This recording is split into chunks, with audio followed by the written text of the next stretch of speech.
하나님을 난 믿지요 천사들 믿죠 성서들을 난 사도들을 난 최후 나를 난 믿죠 운명을 믿지요 우리는 야 무슬림 하나님 외신 없네.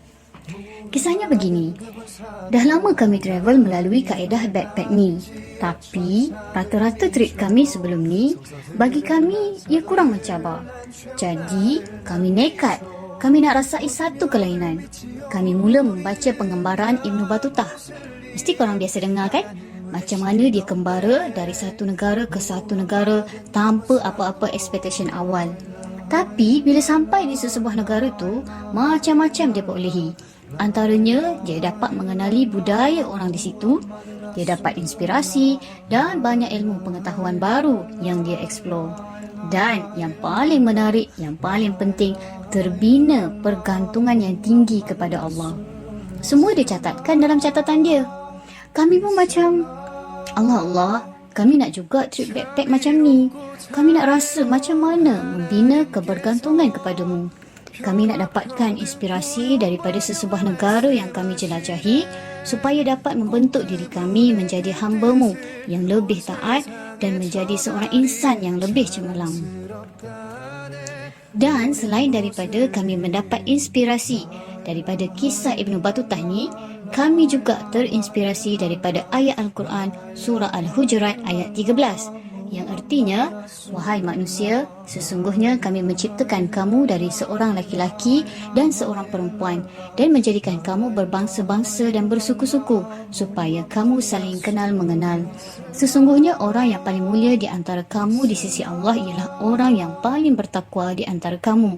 Sesungguhnya Allah Maha mengetahui lagi Maha mengenal. Dan dalam hadis, Rasulullah SAW ada bersabda, 3 doa yang dikabulkan dengan tidak ragu iaitu doa orang yang dianiaya, doa orang musafir dan doa ayah kepada anaknya. Hadis Sunan At-Tirmizi jilid 3, hadis nombor 1970. Ini menunjukkan bahawa Rasulullah SAW juga menggalakkan untuk kita bermusafir selagi mana hati tidak putus dengan Allah Subhanahu Wa Taala. Kenapa kami pilih Korea? Setelah kami bersepakat nak buat trip exploration ni, masing-masing daripada kami telah buat solat istikharah pada waktu tahajud. Mohon petunjuk dan bimbingan Allah tentang negara mana yang kami nak jelajahi. Esoknya tu, kami mula search di internet tiket ke Seoul, Korea yang paling murah masa tu. Menepatilah syarat-syarat pengembaraan ni. Pertamanya, negara yang kami tak pernah pergi. Kedua, negara yang bukan bahasa kita. Ketiga, negara bukan Islam. Keempat, kami tak kenal siapa-siapa di sana. Dan yang kelima, tentulah negara yang kami berempat tak sabar nak jejak kaki. So, kelima-lima ciri-ciri ini lengkap untuk trip yang mencabar buat kami. Maka di atas petunjuk dari Allah Ya Nur, Ya Hadi, Ya Haq, melalui research tadi, kami nekat memilih negara Korea. 안녕하세요.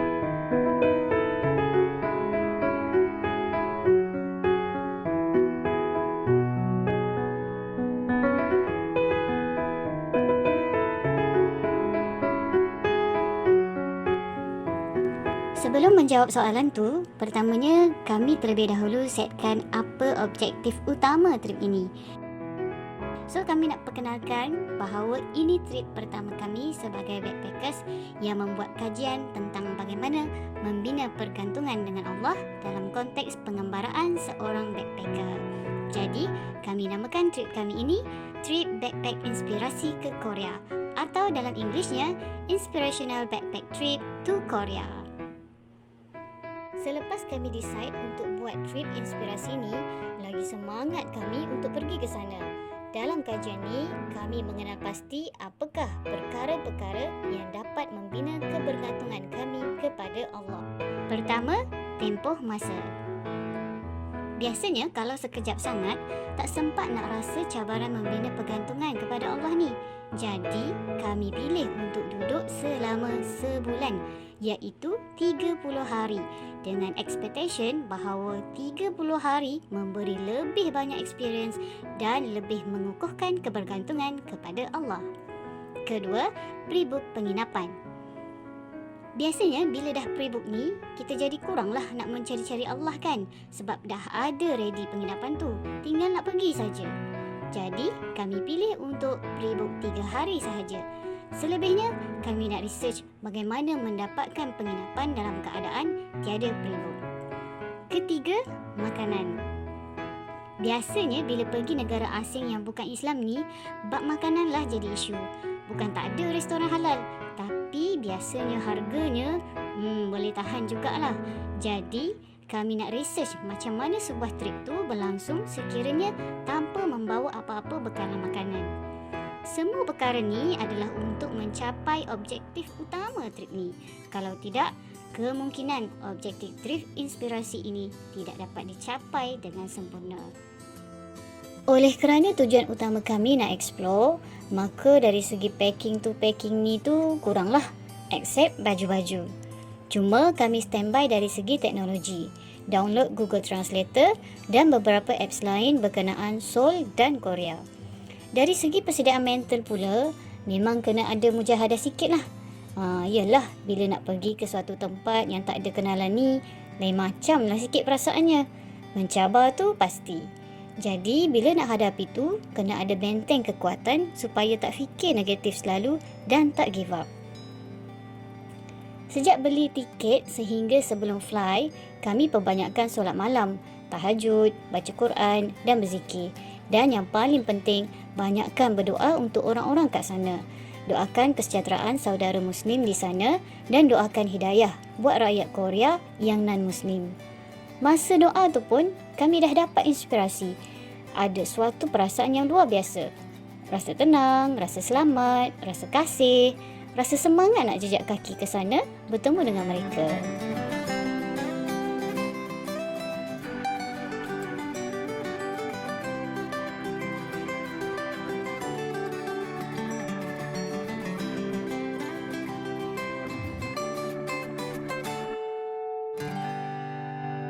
Setelah 3 hari, kami menginap di hotel dan membuat sedikit persiapan untuk eksplor bumi Seoul ni, maka kami mulakan aktiviti trip ini dengan jelajah masjid.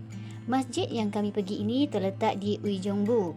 Masjid ini terletak di dalam bangunan kedai di tingkat 3. Dalam bangunan yang sama, di tingkat 2 pula adalah restoran Indonesia. Masjid ini juga adalah masjid yang dikelola oleh warga Indonesia yang bekerja di sana.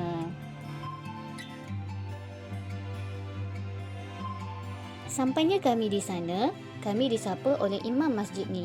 Melihat kami yang membawa beg yang banyak, beliau terus menanyakan kami, "Dari mana?" Jawab kami, "Dari Malaysia." "Oh, dari Malaysia," katanya lagi. Melihat kami yang agak kelelahan, Allah ya Syakur, ya Latif, ya Halim masukkan rasa dalam diri imam tersebut untuk membuatkan air. Alhamdulillah ya Razak. Bukan sahaja air yang dihidang, malah dihidangnya Maggi cup dan tembikai rangup pula tu. Subhanallah ya Bar ya Karim, hebatnya Allah. Kami pula ingatkan selepas berehat di masjid ini, plannya nak turun tingkat bawah kat restoran Indonesia tu untuk mencari sedikit makanan. Sebab masa tu kami sangat-sangat lapar, memandangkan kami tak jumpa makanan halal sepanjang perjalanan ke Uijeongbu. Tapi Alhamdulillah kami sangat-sangat bersyukur kepada Allah ya Razak kerana beri kami makanan di masjid. Alhamdulillah di situ dah boleh jimat dari segi kos makanan pada hari tu. Kemudian berbalik kepada cerita di masjid tadi, imam tu bertanya lagi, "Terus, tinggal di Korea ini berapa lama?" Kami menjawab, "Sebulan." "Masya Allah, lama juga. Jadi sudah ada tempat menginap?" Tanyanya lagi. Kami hanya mampu tersenyum sahaja. Jauh di sudut hati ni, kami berdoa kepada Allah. "Ya Allah, Ya Rahman, Ya Rahim, Ya Wahab, Ya Karim. Engkaulah penolong kami. Engkaulah yang akan menolong kami untuk menginap di mana." Waktu tu memang betul-betul mohon dekat Allah je. Dan keajaiban pun berlaku. Dengarkan apa kata imam ni. Kata yang diatur oleh Allah ya Bari, Ya Wahab, Ya Karim. Kalau belum ada tempat menginap, kalian bisa menginap di musola wanita. Di sana enggak ada orang tinggal. Cuma waktu hari Minggu pekerja-pekerja wanita Indonesia biasanya mengumpul di sana. Kerana biasanya setiap hari Minggu ada acara di masjid ini. Jadi kalian bisa menginap di sana selama sebulan. Bayangkanlah guys, Alhamdulillah, Subhanallah, benar Allah itu ya Sami, yang Mujib, yang maha mendengar lagi maha mengabulkan. Dia betul-betul dengar rintihan hamba-hambanya. Kami tiada niat pun untuk mencari penginapan di sana, melainkan ingin bersilaturahim dan saling mengenal dengan saudara-saudara se-Islam saja di sana. Namun aturan Allah ya Barik ya Kudus sangat sempurna. Rupa-rupanya di sana Allah ingin hadiahkan penginapan buat kami. Itulah kisah yang mendidik kami tentang tawakal kepada Allah ya Wahab ya Karim, yang menolong hamba-hambanya. Kami yakin Dia tak akan biarkan kami tidur merempat. Akhirnya kami dapat penginapan selama sebulan tanpa bayaran 1 sen pun. Subhanallah, hebatnya Allah. Semuanya atas pertolongan Allah ya Wahab ya Karim jua.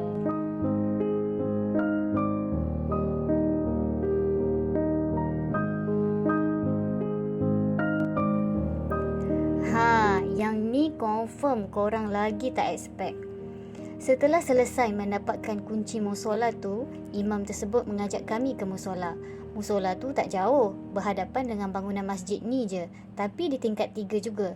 Jadi bila kami bergerak ke sana, melihat beg-beg kami yang besar-besar ni, imam tersebut mengajak beberapa sahabat-sahabatnya untuk menjadi anak ya Wahab, mengangkat beg-beg kami. Masya Allah, terasa sungguh pertolongan Allah kepada kami. Untuk pengetahuan korang, kat dalam musola tu memang luas dan dalam tu ada dapur dan segala perkakas untuk memasak ada kat situ. Ada toilet, ada toiletries, ada mesin basuh, siap ada aircon lagi. Boleh kata macam duduk kat hotel lah kiranya. Kita orang ni sangat-sangat tersungkur dengan kehebatan Allah ni. Bersyukur sangat-sangat. Dalam hati ni berkata, hebatnya mu Allah ya Barik mengatur perjalanan kami. Sebelum meninggalkan kami di musola ni, imam ni berpesan, kalian gunalah apa-apa yang ada di sini ya. Masak aja makanan dan bahan-bahan yang ada di dapur tu ya. Pertolongan Allah ya Wahab ya Karim tadi bukan saja sediakan tempat tinggal, malahan untuk makan juga dah siap dengan kelengkapan. Allah, hebatnya mu Allah. Memang ketika tu surah Ar-Rahman terngiang-ngiang di telinga kami. Fabi ayyi ala'i rabbikuma tukadziban. Kami sangat-sangat tersungkur dengan kehebatan Allah. Malu rasa dengan pemberian Allah ni yang melimpah ruah. Sedangkan puji-pujian kita kepada Allah sangatlah sedikit. Jadi sekarang ni kos penginapan kami dah boleh cut dan kos makanan kami boleh jimat, memandangkan kami dah ada dapur untuk memasak.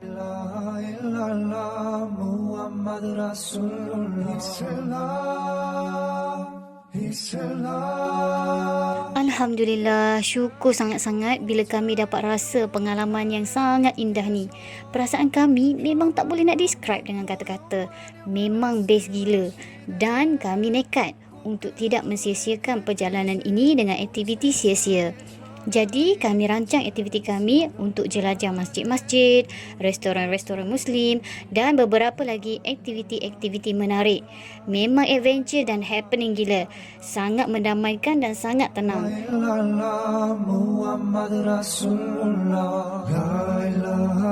InsyaAllah dalam episod yang seterusnya akan dikongsikan aktiviti-aktiviti ini.